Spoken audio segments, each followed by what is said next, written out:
Student housing is such a unique industry. The more unique an industry is, the more important it is for that industry to have a resource and a platform to share ideas and data, to determine best practices, and a platform to simply promote networking among the professionals in that industry. That's what we are setting out to provide with Student Housing Insight.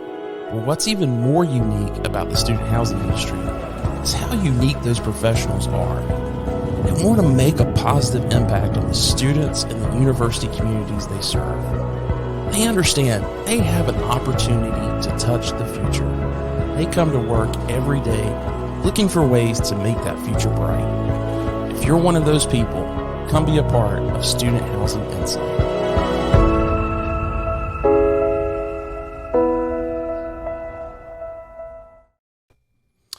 Well, hello, everyone. Welcome to today's Shop Talk. If you will, in the chat, just let me know that you can hear me okay.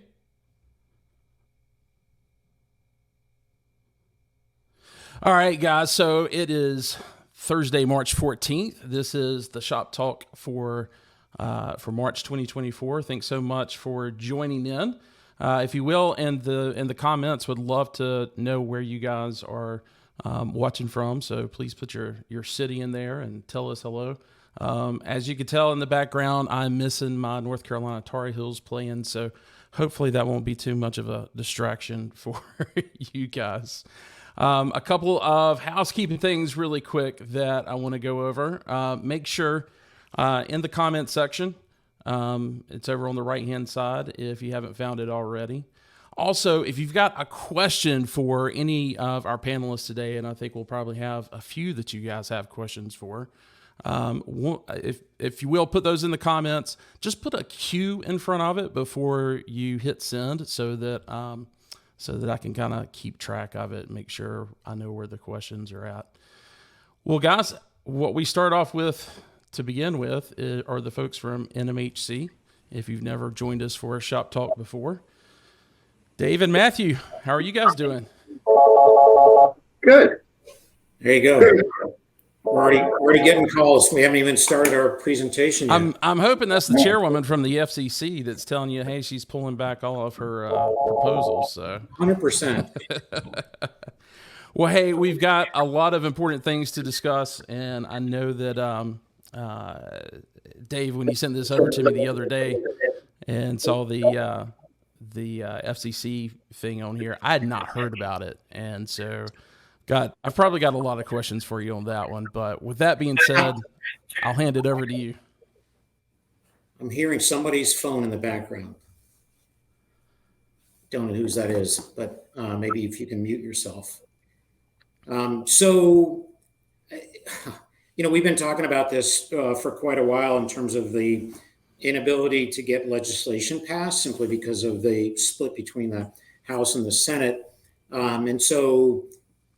We've talked about regulations, and it's been nonstop. So if any of you were brave enough to listen to State of the Union last week, and just, we always kind of get a early disclosure if there's stuff that's going to be impacting housing, and clearly there was. So we got an early look and had an ability to draft a response letter to the White House announcements. And so one of the things that is interesting, many presidents in the past have barely talked about housing, and clearly this seems to be something that the current president is all about housing right now. So there was a number of announcements in there, and some of them were positive, and some of them were trying to spur things on the single family side to incent people to sell their homes, buy homes, et cetera. There's some new tax credits in there.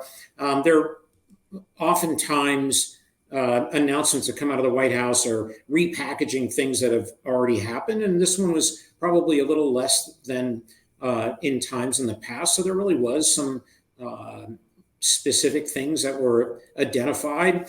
None of them, let's call groundbreaking in the sense that it will have a major impact. However, there was certainly some messages in there that of our concern for our industry. So one of the things that many of you on the phone in terms of how you manage your properties, or thinking about operating costs and how you manage those things, and actually what real costs you encounter, there is this outright statements by the president talking about forming these teams among agencies to bear down on costs and looking at rent gouging and things of that nature.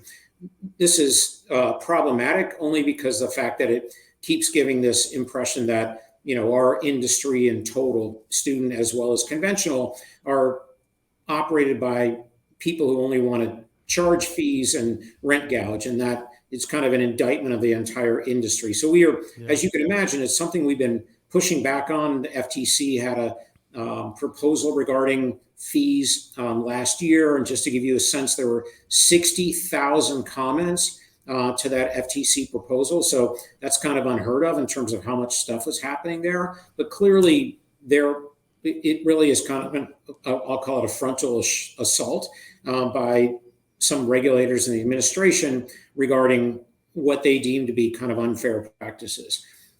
So while there are certainly some positives, there were certainly some minuses. And to give you a sense, if you're an NMHC member and you opt in for getting information distributed by us, you saw that we, along with a number of our trade association colleagues, sent a letter to the administration following the State of the Union, expressing our concern about characterizing the entire industry as a bunch of rent gougers, et cetera. So clearly it's something that we've been in discussions with them before. We've talked with people in the administration. We've talked to agencies. It's a very common message. But, the one thing about regulations, unlike legislation, it's up to that agency. If they want to move forward on something and they follow what would be the kind of Administrative Rules Act, where they're simply complying with how they introduce a rule, they oftentimes move forward, regardless of whether it's rational or whether it's political. And so we're fighting that fight right now, as you can imagine.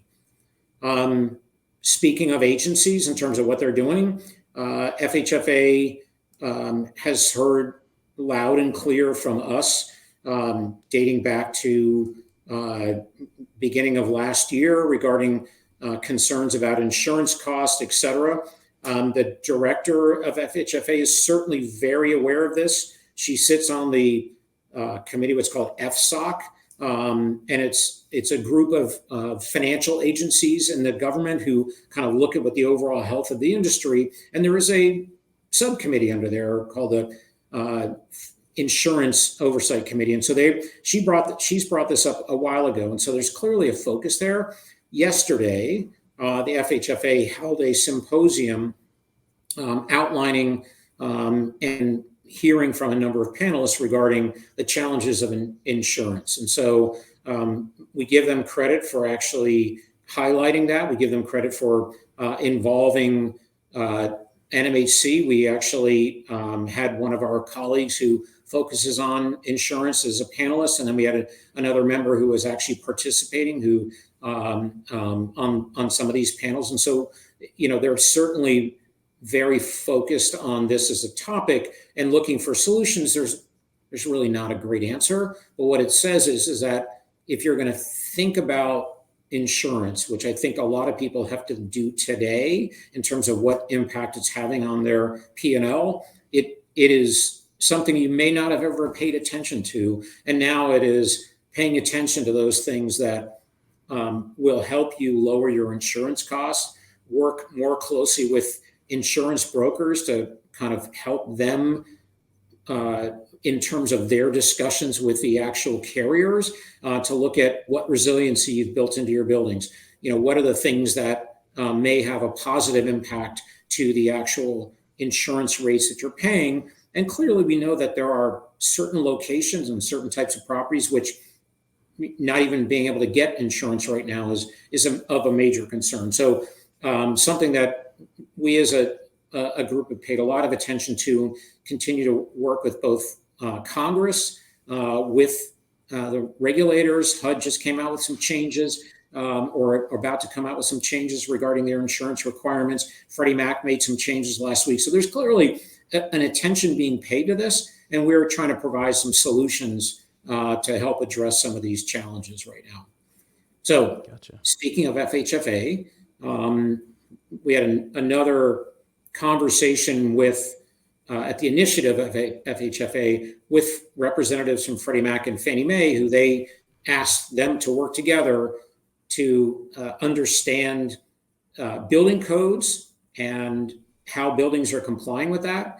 And we spoke to a group of people from the enterprises, and along with us on this call was folks from NAA, the home builders, the MBA, and a couple of financial trade associations as well, and trying to convey the fact that while the building codes that are out there are guidelines, they are not mandates from a federal government perspective. And the reason the FHFA is asking the enterprises to have these conversations would be that they are looking at potentially requiring that every new building that FHFA through the enterprises would purchase their loans would comply with the 2021 building codes. Anybody who's in the development and construction industry recognizes and knows that there are very few states out of the 50 that have adopted the 2021 code, and many are on the 2009 code. The reason is because states adopt them individually. And so having this federal overlay would create a major upheaval in terms of how buildings are constructed, how states would actually approve. There's just a lot of noise and concerns about moving down this path. Why did they do this? Part of a requirement for HUD is HUD implemented, or at least proposed a rule in May of 2023 that would require this similar code adoption for any of their newly insured properties as well. FHFA is not bound by that same requirement. So we're again pushing back on them. We met yesterday with the director of FHFA and again trying to give them information. We're going to follow up with a letter to the director next week with among the colleagues that we were on this call that I mentioned, to describe more detail the concerns that we raised about adoption of a 2021 building code requirement for brand new properties. Again, very shortly there, one of the things that we recommended is focus on your existing portfolios and giving financial incentives to make the existing portfolio more resilient, as opposed to requiring brand new buildings to comply with that. One of the things that, again, going back from a regulatory perspective, and many of you have probably been following this, and this is something that's very important for the student housing industry, is the FCC made an announcement that they're going to issue a proposed rule that actually would prohibit bulk pricing for broadband for apartments, and this would include student housing as well. Their view is that they think that residents should have choices. They believe that it's not fair practice. There's a whole bunch of things in that the letter that came out from the head of the FCC contained a lot of misinformation and a lack of knowledge of what the advantages are for being able to provide broadband bulk pricing for residents, especially in lower income and affordable properties, where oftentimes the owner, I'm not telling you probably things that you don't already know, can negotiate a better price from a provider and then pass on a lot of those savings to their residents as well.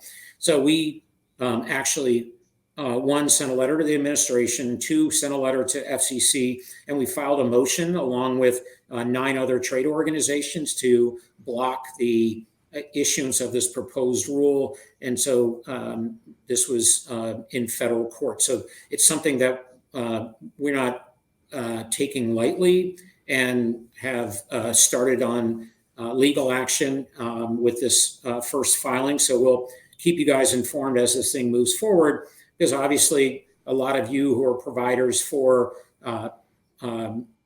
internet for your students would be impacted by this rule, and especially for newer properties that are energy efficient, oftentimes just simply allowing people to only have their phones and using their phones as a way to get on internet. Oftentimes Wi-Fi is not available using your cell phone unless it's actually carried in the building. So this is something that we know is of concern for a lot of our members, and know that I wanted to highlight this for you guys. We are planning on holding a webinar specifically for the student housing providers to let you know. And then also as part of our filing, we don't have, the rule has not come out yet, but clearly we're in our response, we're going to be looking for examples of providers and how they actually are giving a benefit to their residents, being student housing, or whether it's affordable or whether it's conventional. And so those of you who are NMHC members, you will see from us as a call for our members to provide that type of information that will only support our response to the FCC. We expect this to come out sometime in the next couple of weeks, the proposed rule. And I think we're going to target having some type of webinar sometime in the middle to end of April. So look for that information to come out from us as well. The final thing that I wanted to mention is we've talked about beneficial ownership quite a bit here.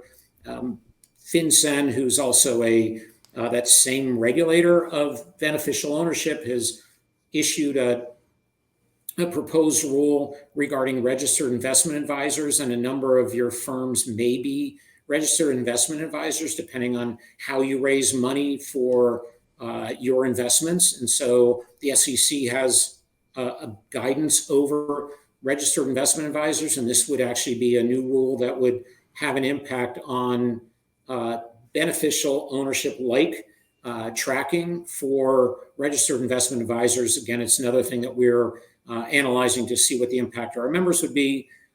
This one has a time frame of April 15th to respond to the proposed rule, and you know that we will do that. So we may also reach out to any of our members, because we do know who the registered investment advisors are, to gain an understanding and their support in terms of our letter. So lots to digest, a lot of things that are kind of an assault on our industry, unfortunately, and things that we are keep trying to put out fires, but the fires keep coming. So unfortunately, no rest for the weary. Well, thanks for all that you're doing to both fight those battles, but also keeping us informed of it. And yeah, if there's anything that we should be, I guess I'll ask that question. I mean, outside of attending the webinar and staying plugged into NMHC, and I'm sure the NAA as well, is there anything else specifically going back to that FCC thing that you would suggest? I mean, does it sound like we're at a point where we need to call our representatives, because it seems to be an FCC and administration thing that they're still, weighing out. But any other suggestions on things we should do to make sure our voices are heard? Well, I think, one, those of you who actually have a negotiated bulk pricing with your providers, that's something that they're going to be very interested in as well, and I'm sure very plugged into this. And a number of them are members of NMHC as well. To the degree you're on this phone and you're not a member of NMHC, I'm going to put a plug in for us. This is something we spend a lot of time on. This is something that we recognize is exceedingly important, and this is not brand new. We've been talking to the FCC for a couple of years right now on this particular topic, and so it's something that almost to a degree that we've spent a lot of time. We've been at this. I think a lot of people didn't really pay attention till this happened, and so I think it's critically important to understand when this rule comes out for you guys to take a look at that, figure out. As we had mentioned, look for information and requests from NMHC. If you're not opted in for communication, which you have to be, we don't do bulk blasts anymore because apparently that's not great internet protocol, and we get blocked by the firewalls of our members. So we only do opt-in distribution. So to that end, if you're in this industry and you want to see this information or these requests or this type of information as the thing progresses, highly recommend opting in, to the degree that look out for this webinar that talked to my colleague literally earlier today about having something specific for the student housing industry. Would highly recommend, once you see that, is to sign up and we'll look for participation from the industry. But again, feedback from you guys as well. Great. Well, I've got to move along here. David, Matthew, Sorry for taking so much time. Even though we didn't get to hear from you, nice to see you. And let's move along and start talking about some upcoming or an upcoming event in our industry. Rich, you're on mute, but would love to get an update from you on what's ahead for us with Interface Student Housing Conference. Thank you, Wes. Hope everyone out there is doing well. We are hard at work on Interface Student Housing. We are 6 weeks away, I think literally 6 weeks today from the start. We've already got over 1,000 people registered, so that's tracking along really well. Day one agenda was literally just announced about 20 minutes ago. Day 2 and day 3 agendas will be announced early next week. So everything is moving right along. Well, fantastic. I know we've got, when we talked last month, we were talking about the Innovator deadline coming up and of course, the early bird special. Those have now passed. How are things looking with the Innovator Awards?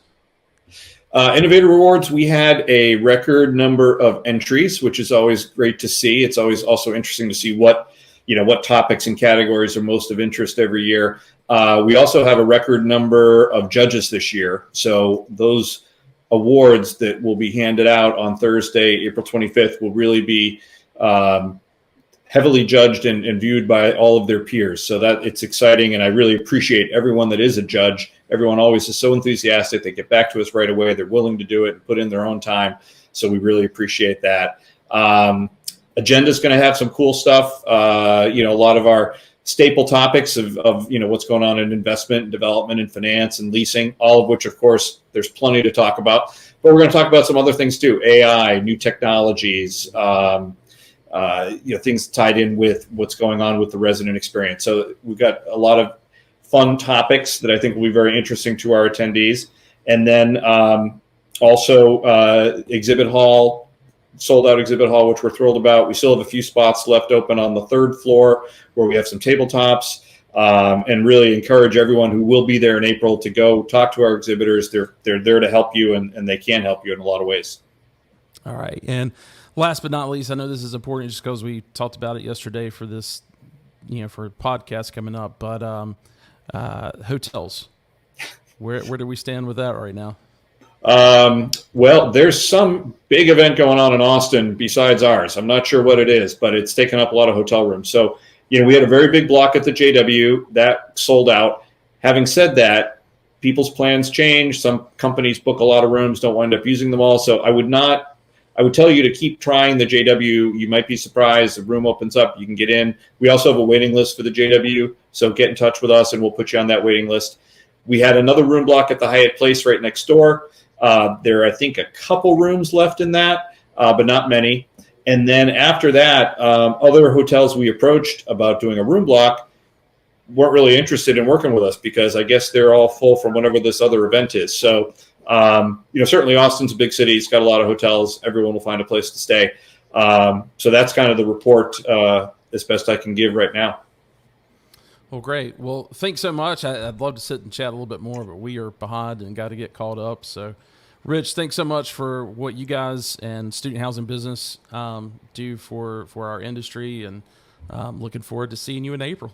Likewise. Thanks for the opportunity, Wes, and look forward to hearing what's going on now with leasing and then with the P3 world. So take it away. All right. Take care.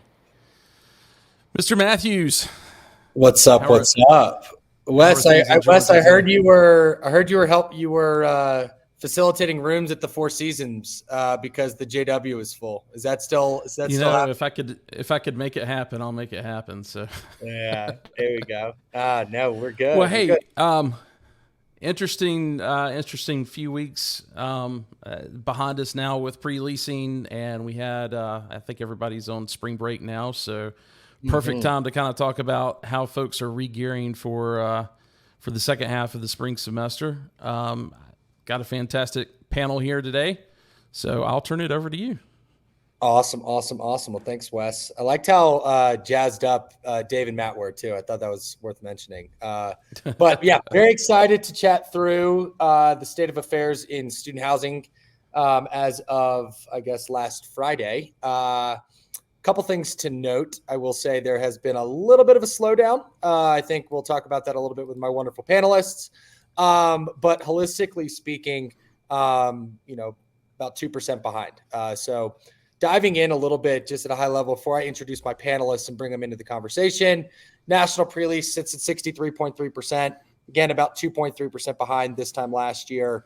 You can see that the Midwest is pretty neck and neck with where it was last year, but you're seeing the Southeast kind of be attributing to a lot of that from a standpoint of the velocity. But if we jump over and see how that correlates to the rate growth side. Quick question. When's the last time we've seen all 5 regions being behind year over year since 2021?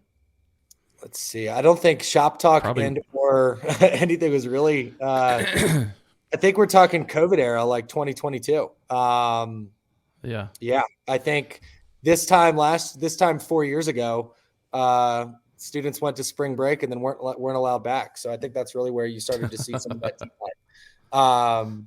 But yeah, I think there was a little gap in 21, and then we made it up there towards the end, and then 22 obviously was silly. And now I think it's not, the worst. I mean, we're still 63%. If we were 55, right, then there'd be some bigger challenges. Look at where the rate growth is. But, from a fundamental perspective, you're talking, again, 2% here. Some of these markets, which we'll talk to with our panelists in a second, maybe seeing a little bit more. But people who are 85, 90% this time last year sitting at 75 is really where a lot of that's contributing to. So it's still positive, but you got to add in the context that, rates are still up significantly. I think about 8.8% as we look at this next slide. So again, still keeping a similar velocity at even a higher rate growth number where, again, you see the Southeast being a couple points behind. They're still up roughly about 9.8%. So from a dollars per bed perspective, still lower than the South and the West and the Northeast.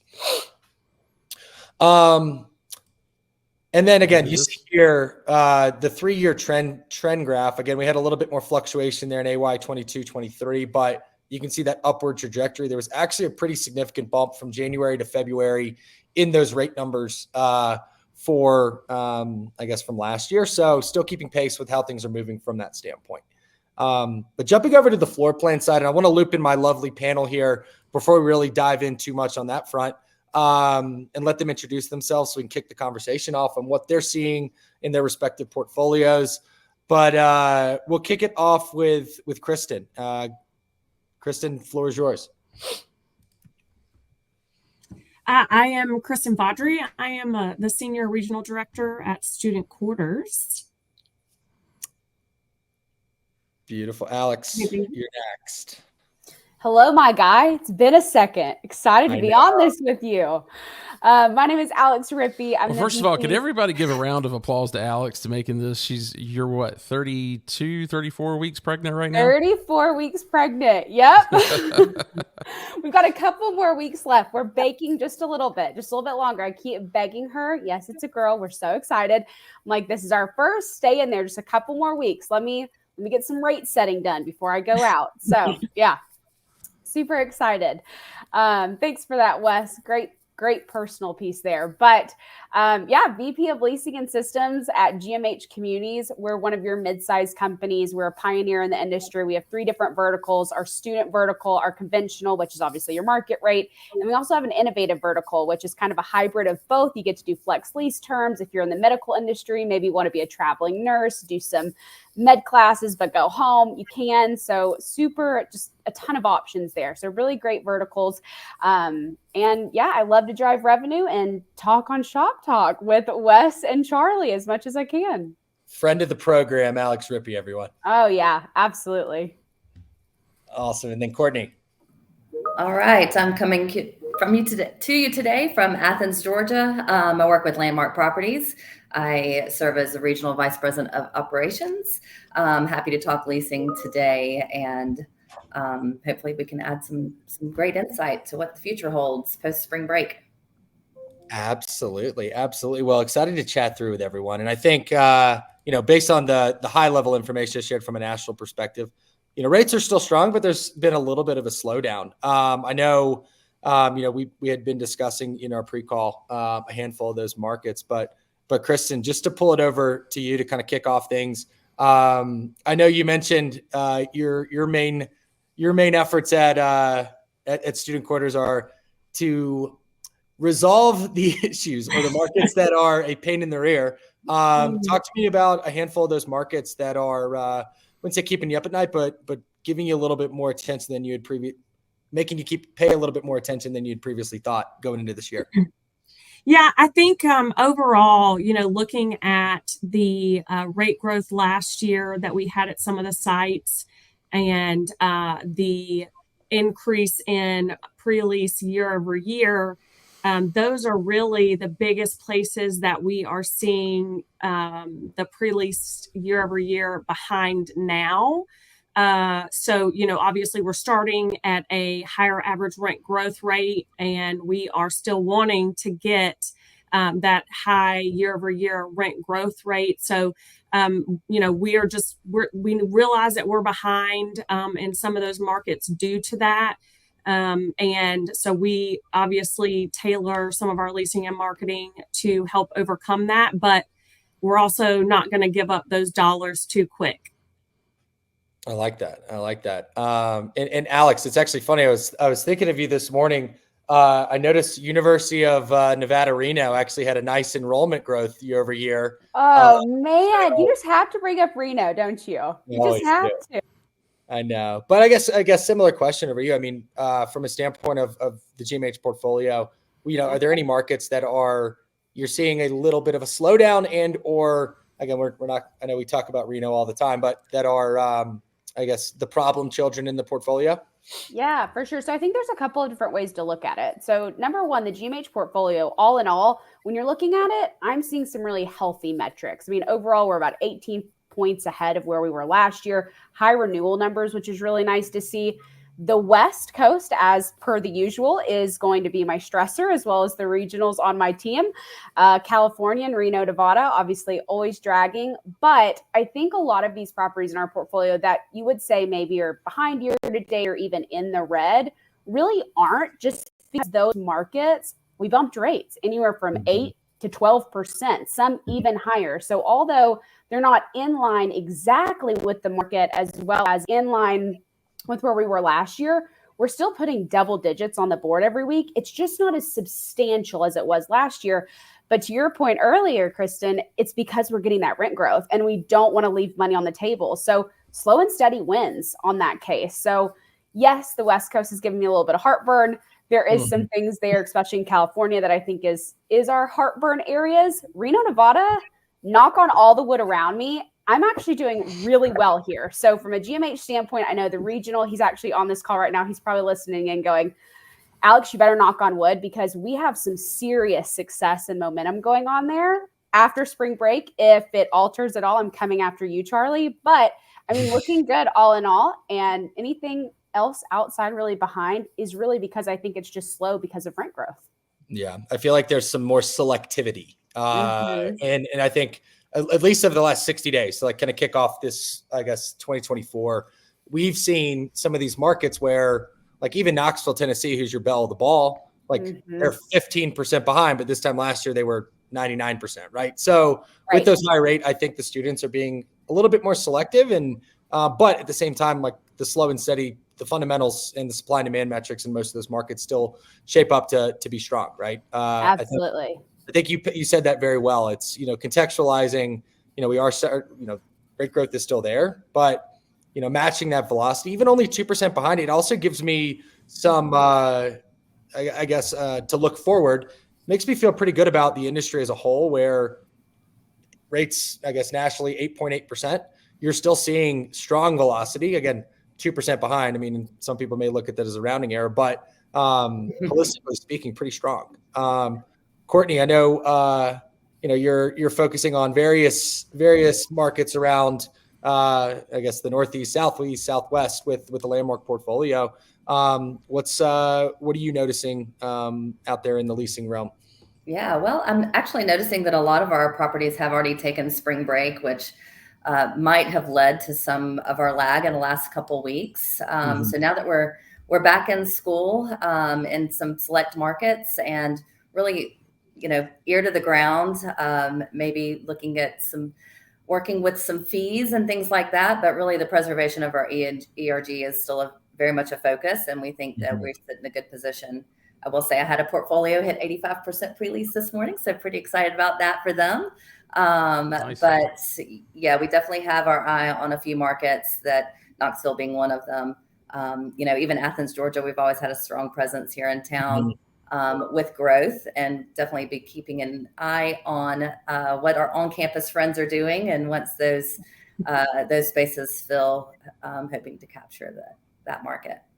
Of course. And that's great to see. And it's especially with a lot of I know with, the acquisition side, and especially on the new development side, there's a lot of projects that, again, with the higher price per bed, we're definitely, it's not as much of a quick trigger, but I think seeing where a lot of these larger universities are going, especially from an enrollment standpoint, I mean, every other university you see, largest freshman class, like it just gives some positive support for, again, the next 12, 24, 36 months as things continue to ramp up. Wes, I know we only have a few more minutes here. Can you pull back up that floor plan level side? And one of the things that, we've continued to kind of see is a little bit of a slowdown on your larger unit types, right? And your studios 1s and 2, again, much higher from a price per bed standpoint. Are there any markets where, you're full to the brim on your 3s, 4s, 5s, 6s, where, you're, again, slow and steady, or, looking at that rate a little bit more on those smaller unit types, where potentially pushback, or I don't like using the word ceiling, but definitely, a higher price point for those smaller unit types. Are there any markets that kind of stand out in your respective portfolios that you're seeing any of that trend? For me, it's a mix. At GMH, it really is a mix. And I think when you're looking at it too, just at LeaseCon, TurnCon in December, we talked about just the difference in like a Fayetteville, Arkansas market versus a Reno, Nevada. And in Fayetteville, Arkansas, I mean, we're done, right? I mean, we're 98%, but that 2% is actually in our 1 beds. And it's because that ceiling rate has been met. I mean, it is high, but we don't want to lower the rate because we know that we'll probably fill it, but it's only March and we're already 98%. So we're willing to keep that ceiling rate. Whereas in other markets, sometimes the affordability piece is really only in the 3s, 4s, and 5s. And so that is where a ton of our students are gravitating. But I'm not sure if anybody on the panel is also seeing this, but the students aren't coming in necessarily the full groups anymore in some markets. So in some markets, maybe it's a 4-bedroom, only 3 are coming in, or you have a 5-bedroom, or even shared occupancy in a 5-bedroom. So it's really 6 occupants, but you've got 4 folks in there instead of the 6. That's been something interesting that I've been seeing just kind of some trends on. Yeah, I would say I also am in the Fayetteville market, and this time last year, we were virtually sold out of our 2-bedrooms. So we do have, still some spaces there. But again, I mean, we had a huge rent growth last year on those 2-bedroom spaces, and we're not willing to give up that rent growth this year either. So, we're ready to sit and hold tight for just a little bit. But like Courtney said, in some of those places like that, we are playing a little bit with maybe some fees or something like that here and there. But then I will say in the Champaign market, where we typically will struggle with our 4-bedrooms a little bit, we have actually thankfully overcome that, and we've actually leased those a little bit sooner than what we typically would see. So our 1s and our 2s are actually a little bit behind from what we would see year over year. Again, we're totally comfortable with that because of the rate growth that we've seen in those 1s and 2s. And personally, I'm very happy to see those 4s go sooner rather than later in that market. Yeah, I know that we have only a few minutes left, but I just wanted to say, Kristen, in Champaign, No, it's Illinois, more like a few seconds. Okay, a few seconds. Champaign, Illinois specifically. It's actually quite interesting because that market I feel like has been stalled for like 4 to 8 weeks, and people really haven't moved. And now we're bringing concessions back, which last year we didn't have to do. So it's a really good market. It's just an example of the trends are so different. And my 4 bedrooms aren't moving, Kristen. So maybe we need to chat. Yeah, I made sure to get those moving. That market is one of my favorite, and I am going to conquer it. So love it. Awesome. And then Courtney, just anything that comes to mind on your end? I know we're bringing on the rest of the crew here. Yep. I think we discussed Ann Arbor, and they have some interesting nuances there with the local government requiring some renewal deadlines. So I think we'll be seeing some greater traction there, but something to look for the future as they continue to really define their ordinance that don't really play in our favor. Love that. Awesome. Wes, floor is back to you, my friend. Thanks so much. We'll let the P3 crew take over. But to my lovely panelists, thanks so much. Alex, that's so kind of you to offer to name your child Charlie. That's just so kind. And best of luck with everything. Thank you so much. Bye, everyone. Yeah. All right. Thanks, guys. Thank you so much. All right. Well, guys, I will not be able to necessarily make up any more time, but I want to move along and keep this as short as possible. So back in the November, December issue of the Student Housing Business magazine, there was an article in there called "The Value of P3s," and same time in November, the Brailsford and Dunleavy released their annual State of the Industry report on housing, which it's all housing or all P3s, I should say, that is anchored by student housing. And it analyzed the projects that reached a financial close in 2022. The report included some trends that on the surface would indicate a pullback of the use of P3s, I would say, but that's not really necessarily the case. But we've got a great panel here today that have been involved for many of those deals that happened in 22 and can give us a little bit of an outlook as to what we should expect in the P3 world in the next few years. So I'm going to let them introduce themselves. Brad, we'll start with you. Great. Thanks, Wes. Not sure I can match the energy of the last session, but I'll try. Good morning or good afternoon, depending on where you are. I'm Brad Shaw with Greystar, and a little bit about Greystar's P3 portfolio. We have a total of 26,000 P3 beds at 25 colleges and universities across the country. Many of these partnerships are 10 plus years in running, so we're pretty excited about our long-term partnerships that we have.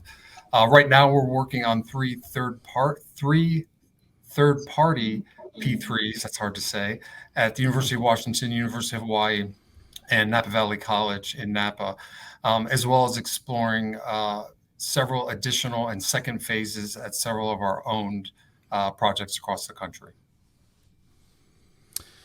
Napa, that's you got an interesting list there, Brad. How did That's a fun one. It's a 2-year school currently has no housing, and so with the introduction of River Trail Village, they will be transforming that campus. Well, fantastic. From 9 to 5 to 24 hour. Gotcha. Jason. I think the real question for Brad is how often does he get to fly between Honolulu and Napa? Because it's not a bad deal, Brad. Hi, Wes. Thanks so much for having me. I'm Jason Taylor, managing partner of public-private partnerships at the Annex Group. Got about 20 years of experience in this industry, and have personally been involved in about 35 transactions, P3 transactions, totaling just under $3 billion of project value. At the Annex Group, we're an impact housing developer. We've got about 3,000 beds of student housing that we've developed and manage, and including P3s at National Park College, at University of Louisiana Monroe, and one that we're really proud of that I hope to announce that we're closing this summer at the University of Memphis. Good deal.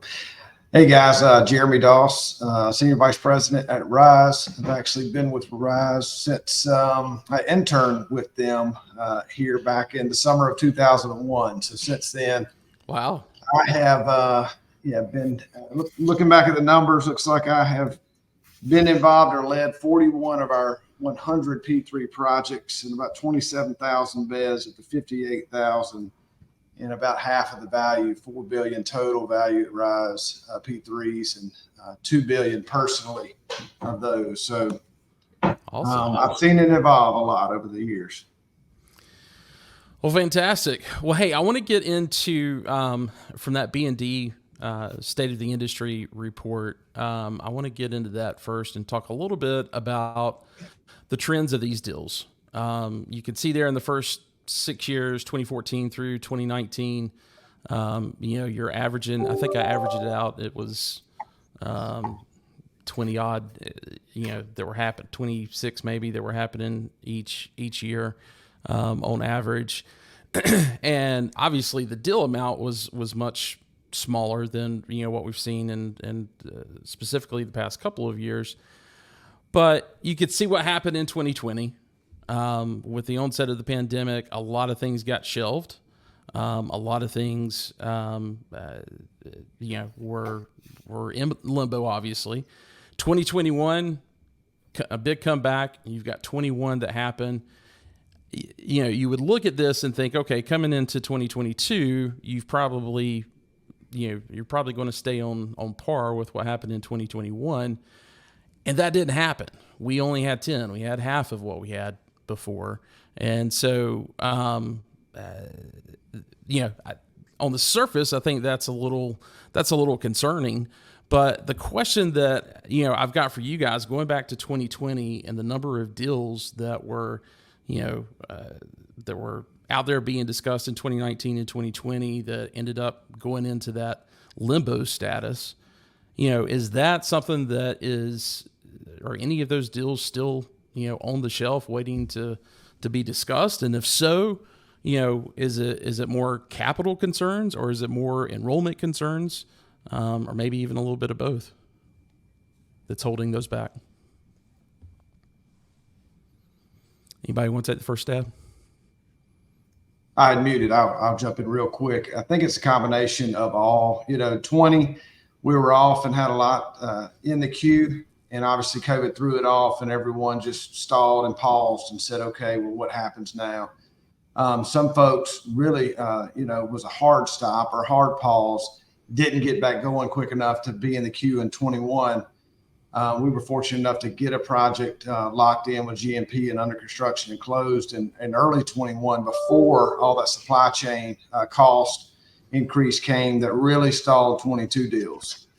And then the 23 deals, the 22s were getting going. We had the new deals, but here came interest rates.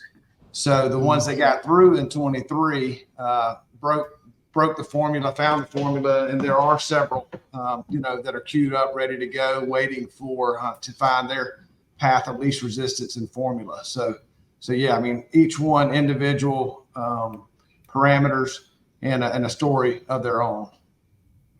Yeah, and just to interject one point. B&D did say at the time of this report that they were still tracking 55 projects. And for 2023, 25%, so about 14 of those had started. So that's some input on or insight into 2023. So I was just going to add, Wes, I think enrollment plays a really big role in whether or not universities decide to move forward, whether they've had conversations pre-pandemic and then maybe shelved it. I think if you look at the awards, the partnerships that were awarded last year, they were all at flagship or land-grant institutions with increased enrollment. But that doesn't hold true for all land-grant and flagship institutions. According to the Chronicle, there was an article recently in the Chronicle of Education about states that are experiencing growth, and those that have flat or declining population growth are not seeing increased enrollment at their institutions. So I'm a little worried that the smaller regional campuses may not be able to move forward with P3 plans that they've been working on previously. Jason, any input on those 2020 deals? Yeah, I mean, I think, Wes, I think Jeremy and Brad have sort of covered it. At the end of the day, there's, as B&D noted in their report, there are plenty of deals that are kind of hanging out, whether it's some combination of taking a look at enrollment, as Brad rightly points out, whether it's being focused on cost of capital. And I think we're going to talk later about how many deals have converted to university credit deals as a function of that. I think there's plenty of campuses that are sitting back, waiting, hoping to grow enrollment, and connecting to the prior conversation, Wes, look at the amount of supply in certain off-campus markets. I think, as rents have accelerated among purpose-built student housing off campus, and we've seen double-digit increases in plenty of those flagship markets, flagship public school markets over the last year or two, which have allowed many purpose-built projects to go forward. We're also seeing plenty of markets where there's just significant supply. Right today, there's about 8,000 beds of purpose-built housing in Madison, Wisconsin. If we fast forward a few months, it'll be nearly 11,000. That's a pretty big shock to the system, right? To absorb that many beds at those types of rents. And I think a lot of campuses are sitting back and looking at what's going on off campus as well to understand what the picture looks like. So I want to talk about another stat that was mentioned in that report, and that was, coming from a survey that P3 EDU, which is a conference that I think is held in Colorado each year, along with the Chronicle of Higher Education, did a survey of their university leadership that were I think they were supposed to be attending this particular conference, and 75% said that they are going to be increasing P3s on campus, 23 staying the same, only 2% are looking to decrease it. But that question was a little bit, there was more to it, so I dug into it a little bit more to kind of really see what the question was, what the survey was, and it was really all encompassing of P3s. And so here from the 2023 survey, student housing made up 20% from those respondents that are looking for P3 deals. That's where student housing ranked. So I went back and looked at it at 2019, and you can see that in 2019 it was at 39%. Now there's some things on here, if you go back and look at this one from 2023, artificial intelligence is on here. That wasn't even on there in 2019. There's also things like workforce development and employee training. That's number one now. And, if we go back to 2019, I don't know exactly where this would fit. Maybe the skills training and boot camp. But number one was development of campus facility and infrastructure. So, and we'll have these on our website probably in another day or so, and folks can take a look at that. But curious, are universities approaching housing P3 partners or traditional housing P3 partners, such as yourselves, about developing these non-housing projects? Yeah, Wes, I think one of the top level answer is yes. I think what's interesting is if you kind of go back and look at that comparative data in 2019, campus housing infrastructure, campus facility infrastructure was up over 50%, right? And if we come over and look at 2023, I think energy is at 24%. So in 2023 or 24, would we look at a university and ask, gee, are you no longer committed to energy, sustainability, decarbonization of your energy infrastructure? Or do you simply look at it more as a way that you operate and the way that you operate your institution? I happened to attend p3.edu last year, and the conversations that I had were highly focused on student housing and the idea of leveraging and using student housing, both in terms of replacement and new beds. I think the good news here, I think, is that it doesn't seem like a new asset class to many of our CFOs and others on university campuses. It's accepted as something that we do. I think that's highlighted by Brad and his colleagues, working at University of Washington, Seattle. Jeremy, if we go back to the 2000 aughts, which, when we got into this business, there was no way that the University of Washington, or you got your project with Rise over at UT Knoxville, or a project I worked on with ACC at University of Michigan. Those are three schools that wouldn't have come out of our mouths, right? And so I think that, to me, it's really reflective of the acceptance of P3 and campus housing, and it's not really new and innovative. It's just what folks are doing as a function of the way that their universities operate. Yeah, this bundling of options, I think, is the university wanting more bang for their buck. We have two projects that involve childcare, and a few years ago that would be unheard of as well. So I'm not sure if that's a trend, but 2 projects out of a fairly good sized portfolio is an interesting number. Yeah. Jeremy, how about with you guys? Yeah, no, I agree. I think we've always, revenue projects doing a P3, whether that be a dining hall, a parking deck. Those were really seamless additions onto a kind of a core student housing project. But we've also kind of had smaller retail outlets, auxiliary, spaces and such. So I think it's been done, but it's getting to mainstream. Back in the 2000s, we were going in and had to sell the P3 process. At the time, it was privatization. Why would you do it? What does it mean? We're finally past the point where, okay, we don't have to each go in and say, okay, what do you guys do? It's more about, hey, we kind of understand this. We just got to go. We've got to pick our partner and roll on. So it just makes, I think the whole industry as a whole will be better, more, and add more value, because really the speed to market is one of the top values that a P3 can provide a campus. Gotcha. And that's on student housing or any of these auxiliary functions. Gotcha. I want to move over to, we've got a couple of questions come in. I'll bring those up here in a second, but I want to move over to, talking about the financial structure trends that we're seeing with P3s. And, for the majority of my 27-year career in this industry, everything's been done with the typical 501c3 foundation. At least, from my observation, that seemed to be, the most of it.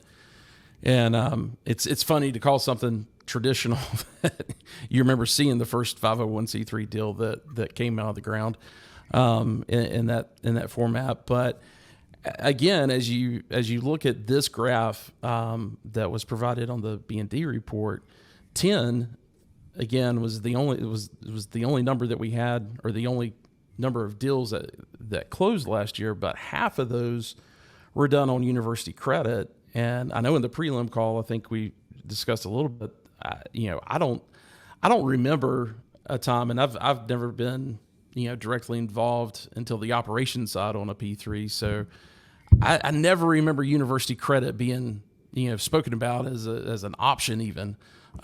So is this something that, we think we're going to see a trend on? Is this increase in utilization of university credit, is that mainly due to higher interest rates, or is something else changed that's making that more attractive? And then the second part of that is, how do you see these structures evolving over the next 5 to 10 years? I'll jump in real quick. I think the cost of capital, the cost of the escalation we've seen pretty much in the P3, the turnkey approach. We've got design, we've got concurrent pricing, we're running models on financing, we're finding the path of least resistance. Sometimes that path of least resistance when interest rates spike, but the university partner does not want to dial it back down enough to get it financed on a project finance basis. Finally, the path of least resistance may be to bring in just enough support to get it across in a lower cost of capital. If you can lower it 100 basis points. So we're in real time, we're offering a look at and saying, let's find the best value at this moment in time. And so I think that's where we've seen, particularly in 22, most of those deals that got done because interest rates and costs were up were from university credit. Now the interest rates are coming back down. We just closed 2,000 beds at University of Tennessee. We're able to get it done in a project finance basis. But if we would have closed in September, we would have been 100 basis points higher. So it was really a timing thing there. But I think that's what's controlling that model. Gotcha. Yeah, I mean, gotcha. Jim, there's no question, right? I'm going to sound like a broken record because we've been on all the same panels together. There's only 4 things that make a deal work, whether it's a P3 or not, right? On a project-based basis, it's your rents, your cost of construction, your operating costs, and your cost of capital. What we know is that our operating costs have gone up. It costs more to hire people and retain them. Materials cost more. We know that our construction costs have gone up. We'd probably all lose our hair if we went about, talking about that for the next few minutes. We know that every university wants to keep their rents at a place that they're attainable and affordable for their students. And so you look at cost of capital, and yeah, to Jeremy's point, we're in an environment where we're 100 basis points lower now than we were, last year. And last year we were virtually 200 basis points higher than we were a year before that, right? So we haven't gotten it all back. And I think what a lot of institutions have decided is that they simply need those beds for whatever reasons, and they're willing to lend their credit in order to realize them. And the good news is there's a lot of creative structures that we can use that only use university credit support for a temporary amount of time, and maybe not for the entire duration of a 30 or 35-year bond financing. But I think the extent to which universities can lend credit support in order to get deals done, has really grown. I think it's just natural how many universities want to charge their students, rents that they're going to have to escalate by double digits over years. We certainly, our colleagues can get away with it off campus because it's simply supply and demand. But obviously there are other, especially at public institutions, considerations. And so many of them have just made the choice that what they can control is cost of capital. And so they will. I do think we're going to see that trend evolve. I also think what I just mentioned, the idea that you can find a way to use university credit and have that credit support burn off over some period of time is going to be one of the changes that we see over the next few years to help universities be able to create that housing at those rents that are affordable for their students. Gotcha. Jeremy, I know you've got to run, and appreciate you staying on. And Brad and Jason, you got just a couple more minutes. Maybe we can get into some of these questions. Sure. Great. So one thing I wanted to ask, in this situation where a university's using, their credit, what's the eventual hope of that? Is that going to be something long term? Is that something that's short term to get things off the ground, and they're going to do some type of recap later down the road, or what exactly? Is that a temporary thing just to get a project off the ground? Yeah, I think Wes is probably, and Brad, you feel free to jump in. I think it's a combination of things, not the least of which is certainly, and I'm give the disclaimer, I'm no auditor and I'm no SEC certified financial advisor. But at the end of the day, what we're seeing is that the auditors are being more strict about what they view as on the balance sheet of institutions. The credit rating agencies are being stricter about what they view as being a capital obligation of the institution. And in some respects, unless you can do it as arm's length as possible from the institution, any little thing that you might do to lend some, what I'll refer to as demand support from the project, effectively brings that back into the peril of having higher impact on credit and balance sheet.